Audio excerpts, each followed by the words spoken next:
என்னங்க ம் அந்த அம்மா வந்தது அத்தைக்கு சுத்தமா பிடிக்கல.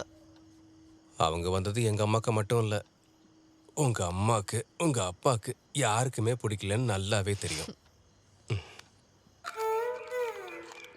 நான் 8 பேரை பெத்திருக்கேன்.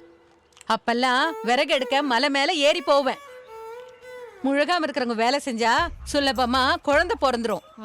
இந்த காலத்து பொண்ணுங்கெல்லாம் எங்க வேலை செய்யறாங்க? வீட்டை பெருக்க மாட்டாங்க, தண்ணி எடுக்க மாட்டாங்க, அடுப்பு பக்கம் போவே மாட்டாங்க. ஆனா சுகப்பிரசவம் மட்டும் ஆகணும். தம்பி வாப்பா.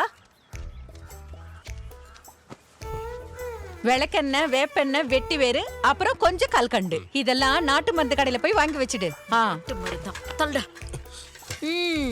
அவங்களுக்கு பிடிக்கல போல. அப்புறம் ஒரு நாளைக்கு 2 தடவைன்னு அந்த நாட்டு மருந்தை பால்ல கலந்து கொடுங்க. 8 மாசம் நிறுத்திடலாம். அப்புறம் நீங்க சொன்ன அந்த எண்ணெயை வச்சுதான் நானும் டெய்லி குளிச்சிட்டு இருக்கேன்.